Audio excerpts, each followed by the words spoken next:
Fala pessoal, tudo bem? Espero que sim. Bora pro gráfico que hoje eu vou falar sobre EMAs e EMAs, que são as famosas médias móveis, só que cada uma tem uma diferença aí na sua característica dentro do trade, tá bom? Bora pro gráfico. Seguinte, as EMAs e as EMAs nada mais nada menos são do que médias que são formadas nessas linhas aqui, tá vendo? Elas têm curvatura, apontam para cima, para baixo, andam juntas, depois separam, enfim.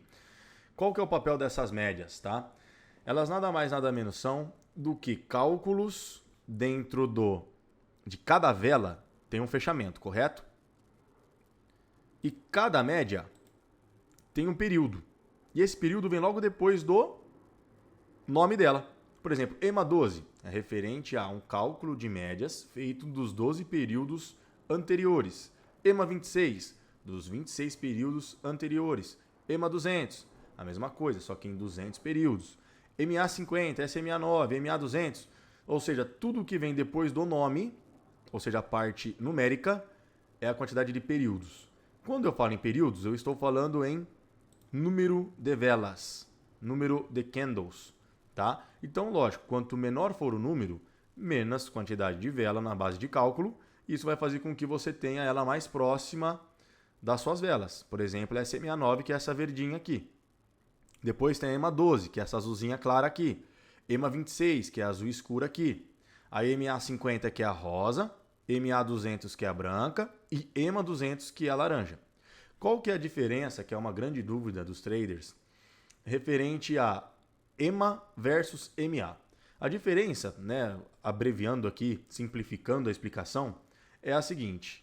A EMA, ela traz na base de cálculo dela, na hora de dividir, né, na fórmula de cálculo dela, que os candles anteriores, só que de um passado mais recente do que um passado muito distante, são mais pesados na hora do cálculo. Querendo dizer o quê? Ela tenta te trazer movimentações recentes como se fossem mais plausíveis na conta do que as passadas. Já a MA, ela vai pegar 200 candles anteriores dividido por 200. Ou seja, o passado recente com o passado distante tem o mesmo peso, tá? Essa é a diferença delas. Como que a gente pode utilizar, né, fazendo aqui uma breve explicação, esse indicador, né, ou esses indicadores, como eu tenho aqui no meu setup, eu tenho alguns deles e vocês já conseguiram ver. EMA 12, EMA 26, EMA 200, MA 50, SMA 9 e MA 200. Tá? Cada uma, né, a gente utiliza para, às vezes, uma forma de operar. Tá? Lembrando que quanto maior for a periodicidade delas, mais elas vão ser fortes, tanto como suporte como resistência, e também indicadores de tendência. Tá? Então, voltando aqui para o gráfico, fica nítido que elas são utilizadas como possíveis gatilhos de entrada, possíveis gatilhos de saída, levando tudo em consideração a teoria de suporte e resistência. Porque quando essas EMAs ou MAs estão abaixo do preço, então vamos lá, vamos fazer um breve desenho aqui. Ó. Então a gente está com o preço aqui. Se viermos nessas direções, a tendência é que essas médias sejam um suporte para o preço. Ou seja, a força compradora atue segurando o ativo para que ele não despenque. Lembrando que os mais fortes são os maiores. No caso, a branca e a laranja aqui, que é uma cor que eu defini, tá? Que é MA 200 e EMA 200, respectivamente.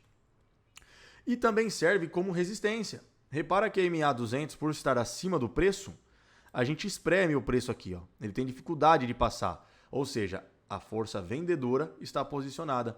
Então entenda que como se fossem carros, onde cada força vai pegar uma carona aí, quando são carros que estão acima do preço, os vendedores vão pegar a carona e vão tentar se manter lá.